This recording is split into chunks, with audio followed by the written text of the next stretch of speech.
राज जी, फिर हम मूल विषय पे आते हैं। अयोध्या में हम लोग फंस गए थे, अयोध्या के विषय में। चेहरों पर चुनाव होता है, उन चेहरों की बड़ी भूमिका होती है भारत की राजनीति में। और उत्तर प्रदेश में जो अभी समीकरण है उसमें मैंने बताया योगी आदित्यनाथ, अखिलेश यादव, मायावती जी, और अगर कांग्रेस से अगर कोई प्रियंका आई तो ठीक है, नहीं आई तो फिर लल्लू और अजय राय, और उनसे कुछ होना जाना नहीं। राजेंद्र गौतम, क्या भाई, राजेंद्र पाल गौतम तो दिल्ली का आदमी, उसको तो एटा इटावा कहीं खड़ा कर दोगे तो लोग जानेंगे नहीं कौन है। कोई सक्रिय नहीं दिख रहा। मान लो प्रियंका जी ही शुरू कर देती कि भाई हम सहारनपुर से सोनभद्र तक हैं, अभी खाली है तो यही कर ले, जनता ही से मिल ले। राज भाई। हाँ, मैं सबसे पहली बात तो कहता हूँ कि सब पार्टी की अपनी अपनी स्ट्रेटजी होती, और आपने ज्यादा जोर अब तक यही दिया कि मुख्यमंत्री रैली कर रहे हैं, तो मुख्यमंत्री से रैली कराए जा रहे हैं। और मैं अभी यहाँ पे दुबे जी को भी एक करेक्ट कर दूं, वो पूर्ण रूप के मुख्यमंत्री नहीं है। 25 जिले पाठक जी के में उन्हें बोलने का अधिकार नहीं, केशव मौर्य के उन्हें भी बोलने का नहीं है। नाम को मुख्यमंत्री हैं, उनकी इतनी हिम्मत नहीं जो पाठक जी को उठा के देख लें, केशव मौर्य को देख लें। चलो ये मेरा मैटर नहीं है, नन ऑफ माई बिजनेस। अब मैं कहता हूं, आपने एक बात बहुत अच्छी बताई कि सारा गृह मंत्रालय से हो रहा है, सारा कुछ हो रहा है, ठीक है। तो गृह मंत्रालय को एक जिम्मेदारी लेनी चाहिए। और सबसे बड़ी विडंबना इस देश में क्या है कि सबसे बड़े, मैं कहता हूं विश्व का सबसे बेहतरीन और आस्था के मंदिर की चर्चा एक अच्छे चैनल में हम लोगों को उसकी चोरी की करनी पड़ रही है। इससे ज्यादा देश की बेइज्जती किसी सरकार ने नहीं कराई, किसी ने नहीं कराई। और आप एक बात पे जोर दे रहे, योगी जी का कुछ मतलब नहीं है। जरा सा साला कोई मोबाइल लेके चोरी कर लेता है तो उसको क्वार्टर एनकाउंटर कर देते हो आप। इसमें कुछ नहीं हुआ, छोड़ दीजिए, नन ऑफ माई बिजनेस। फिर आपने एक बात कही, मैं कभी आपकी बात काटना नहीं चाहता हूं, लेकिन एक बात काटूंगा। आपने कहा वो जेल में मुर्गा बने, गुलामी कर जाऊंगा अगर ऐश से खाना नहीं खा रहे हैं। ये मैं कल परसों की बात बता रहा हूं। मैं भी छोटा सा प्राणी हूं, है ना। लोग बाज है, मैं कबूतर हूं जरूर, उड़ के कहीं पहुंच सकता हूं। तो ऐसा मत कहिए। और आप ही के शब्द कह रहा, जब फायदा होता है तो बड़ी बड़ी राजनीतिक पार्टियां, बड़े बड़े नेता छोटों का सर कलम करा देते। भाई भाई का मर्डर कराते हुए आ गया कि मैं इलेक्शन जीत लूं। हमें इस चीज से कोई मतलब नहीं है। और योगी जी, आपने एक और बात कहता हूं, हाँ, जनता सब जानेगी, जनता सब समझ रही है। देखिए, आपने एक चीज पे भी जोर डालना है कि वहां चंदा कम आने लगा, वहां की बात छोड़ो, और मंदिरों में कम चलने लगा। यह आस्था का विषय, आस्था डिगी है। लोग तो बीजेपी, अभी हो सकता है चक साहब कहें आपके नेता तो स्थापना दिवस पे नहीं गए, तो मैं तो वैष्णो देवी में स्थापना दिवस पे नहीं गया था। मैं शायद एक आध मंदिर के स्थापना दिवस पे गया था, तो क्या मैं मंदिर नहीं जाऊंगा? क्या मुझे मंदिर नहीं जाना चाहिए? आपका विषय नहीं, विषय गांधी परिवार का, आप कार्यकर्ताओं का विषय नहीं होता है, राजा का विषय होता है। मेरी बात सुन लो। हाँ? आज मैं आघात हूं, फिर एक मेरी बात सुनिए। मुझे आज ये लगा, मैंने भी 10-12 हजार रुपए दिए हैं जी, ठीक। जब चावल मांगे जा रहे थे मैंने दिए हैं, क्योंकि मैं ब्राह्मण हूं, मुझे लगता नहीं इन चीजों में होना चाहिए, मेरे आराध्य हैं, ठीक है। लेकिन अच्छा तो मुझे भी नहीं लगा ना जी, अच्छा मुझे नहीं लगा। ठीक है राज भाई, अच्छा नहीं लगा, अच्छा लगना भी नहीं चाहिए। अच्छा यार रुको भाई, अच्छा लगना भी नहीं चाहिए। 2-3 बातें राज भाई ने कही जो तथ्यात्मक रूप से ठीक नहीं, वो उन पर मैं टिप्पणी कर दूं, फिर आगे बढ़ूंगा।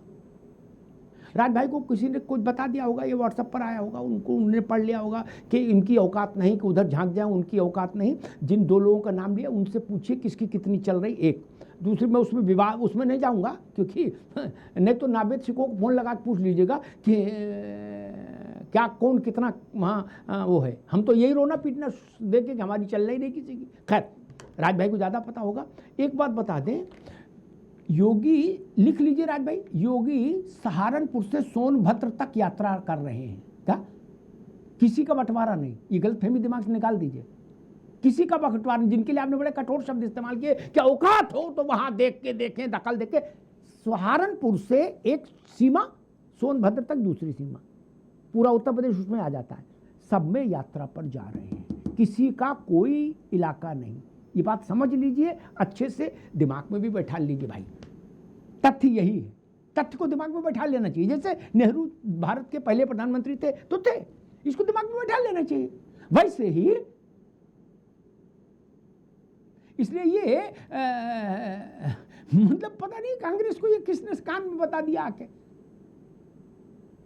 ऐसा संभव ही नहीं।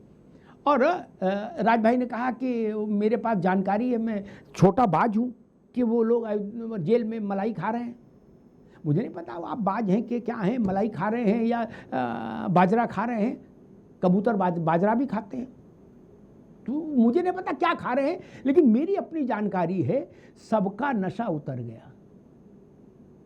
जो टेढ़े टेढ़े जितने अयोध्या में चल रहे थे ना, सबका प्राण सूख गया, सबका प्राण।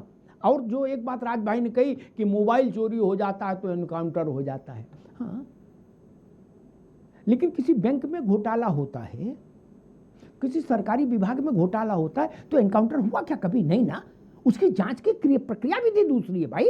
आप डकैत मार दिया, लेकिन किसी में राजस्व विभाग में घोटाला हुआ तो गोली मार देंगे क्या? गजब बात कर रहे हो। करे भाई मोबाइल चोरी हो जाएगी, वो एनकाउंटर हो गया, डकैत। ये भी तो डकैती है। अरे भाई फिर मुझे आपको प्रणाम करना पड़ेगा।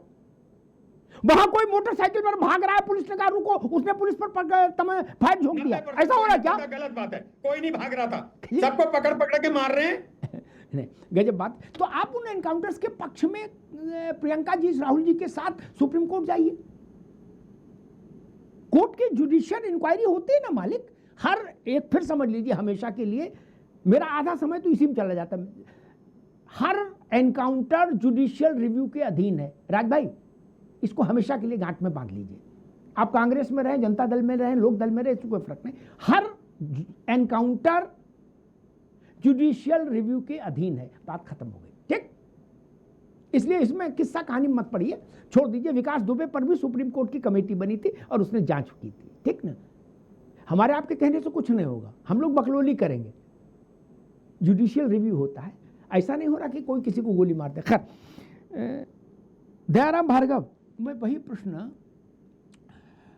समाजवादी पार्टी ने कहा कि कोई सारे लोग ऐसे दौरे करते रहे। मुझे अपने पत्रकारी जीवन में ऐसा कभी नहीं दिखाई दिया कि चुनाव से 6 महीने पहले किसी मुख्यमंत्री ने कहा हो कि मैं पूरा प्रदेश चारों दिशाओं से नापूंगा और जनसभा करूंगा वहां।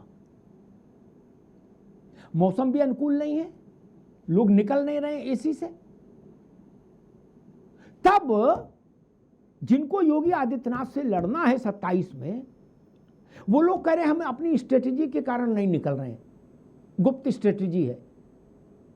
क्या समझ में आ रहा है क्या स्ट्रेटेजी हो सकती है जिसके कारण प्रियंका जी ने, राहुल जी ने, अखिलेश जी ने, मायावती जी ने ये सोचा हो कि नहीं निकलना है?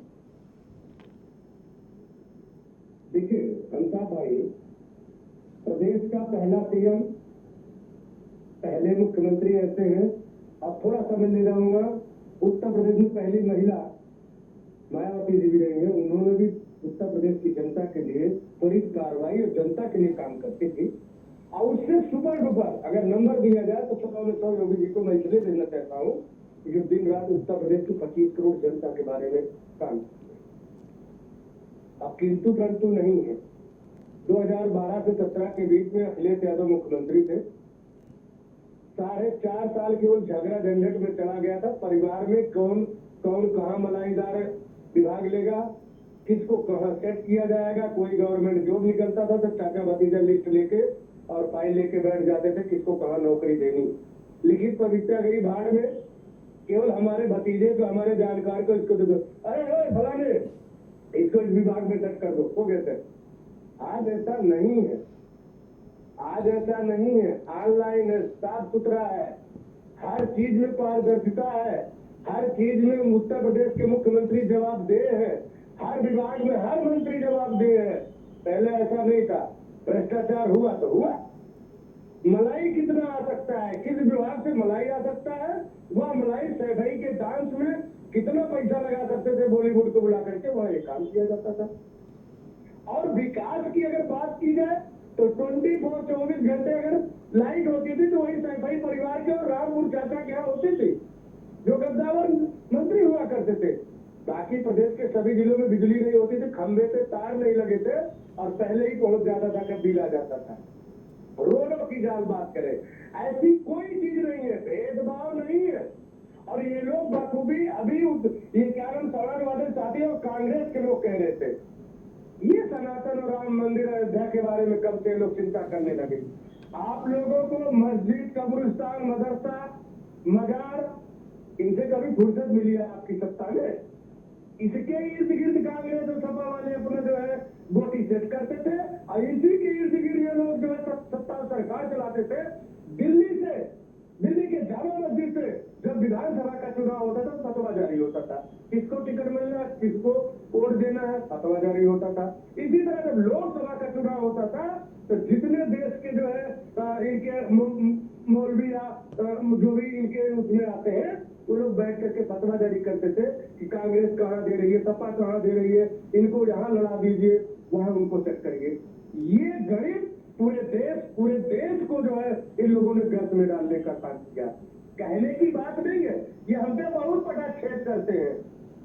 हम इसलिए कह रहे हैं कि सुरेंद्र भारतीय समाज पार्टी की नीति आदरणीय ओम प्रकाश राजभर ने जब बनाई, हम भी इसमें जुड़े, तो हमें लगा कि गांव, गरीब, किसान, मजदूर, नौजवान अंतिम पायदान पर इनकी सरकार में जिन शोषित वंचित को चौकी खाने में जिनका FIR दर्ज नहीं होता था, अमिताभ भाई, हम लोग ठीक है, मैं आज ठीक है दयाराम भार्गव, ठीक है, रुकना होगा। मैं अनुभव चक के पास चलूंगा, बीजेपी के पास चलूंगा। एक बात और ध्यान में आ गई, शायद राज भाई ने कही थी, मैं बहुत विनम्रता से एक बात उसको स्पष्ट कर दूं। हाँ, जब अयोध्या में ये चढ़ावा की लूटपाट, चोरी की खबरें आईं, तो चढ़ावा अचानक से बहुत तेजी से डिप हुआ। नावेद भाई, ये ताज़ा जानकारी आपके पास भी रहनी चाहिए, आप बहुत एक्टिव हैं राजधानी में। लेकिन ठाकुर जी की लीला देखो, मैं तो वही कहूँगा, वो लीला उन्हीं की है। चंपत राय की लीला तो हमने देखी ली, अब ठाकुर जी की लीला है। राज भाई, आपको जान के आश्चर्य होगा, पिछले 3-4 दिन से चढ़ावा पुराने सारे कीर्तिमान तोड़ रहा है। क्या? धैर्य से सुन लीजिए, चढ़ावा पुराने सारे कीर्तिमान तोड़ रहा है। लोग जेल गए, लोगों का नशा उतरा, इस्तीफे हुए, चढ़ावा यूं भागा है, यूं। राज भाई, आप बाज हैं, आपके पास दृष्टि है, जरा चेक करा लीजिएगा। क्या मेरी बात गलत निकले तो टोक दीजिएगा, ठीक? इसलिए आस्था कहीं कम नहीं हुई। ये चिंटू मिंटू से आस्था कम हो जाएगी? अव्यवस्था पर नाराजगी है मेरी, आस्था पर कोई प्रश्न ही नहीं। लोग सोचे गुरु आस्था पर सवाल हो गया, आप बीजेपी के ही और हम आ जाएंगे, वो गलत फहमी की शिकार है। हमें घर से शिकायत नहीं, हमें घर में काम करने वाले माली से, ड्राइवर से, रसोइये से शिकायत है, उनको बदल देंगे। नावेद भाई, घर तो अच्छा ही है, रसोइये के 2 कंटाप देंगे, बाहर निकाल देंगे, दूसरा रख लेंगे, कोई समस्या है क्या? चंदा फिर बढ़ गया। अखिलेश जी ने एक ट्वीट किया था कि चंदा चढ़ावा नहीं मिलेगा। क्या? उनकी जानकारी के लिए बता दूं, चंदा 25 लाख प्रतिदिन से ऊपर जा रहा है चढ़ावा। इतना पहले कभी नहीं गया, कुंभ को छोड़ दीजिए तो कभी नहीं गया। कुछ है ना चौंकाने वाली बात, ये ध्यान रखिए। अनुभव चक साहब, कहा जा रहा है सारे मुख्यमंत्री ऐसा करते हैं, इसमें कुछ भी विशेष नहीं है, हम लोग अपनी रणनीति के हिसाब से निकलेंगे जब हमको लगेगा कि निकलना चाहिए। और बाकी एक धारणा यह है कि भारतीय जनता पार्टी अयोध्या कांड के चलते बुरी तरीके से असफल हो जाएगी और विपक्ष को बिना किसी अतिरिक्त मेहनत के, बिना किसी वर्कआउट के, बिना किसी ट्रेडमिल पर करने के शारीरिक लाभ जैसे प्राप्त होता है व्यक्ति को जादू से, वैसे ही उनको सत्ता प्राप्त हो जाएगी, क्योंकि आपका मामला गड़बड़ा गया। अनुभव चक। देखिए अमिताभ जी, जितनी बातें आपने कही, उन बातों को आगे बढ़ाते हुए मैं ये बात कहना चाह रहा हूं कि जो अब उत्तर प्रदेश के यशस्वी मुख्यमंत्री आदित्यनाथ जी जिस तरह से लगातार दौरे कर रहे हैं, जिस तरह से जनता के बीच में रहते हैं, जिस तरीके से जनता दरबार लगाते रहे, और जिस तरह से सत्ता में रहने के दौरान जो पूर्व में उत्तर प्रदेश के मुख्यमंत्री रहे, वो नोएडा जाने से बचते रहे, और योगी जी वहां पर भी जाते रहे, वहां की भी जनता को उन्होंने अनाथ नहीं छोड़ा। यहाँ तो इस वजह से लोग नोएडा नहीं जाते थे कि नोएडा गए तो कहीं कुर्सी ना चली जाए,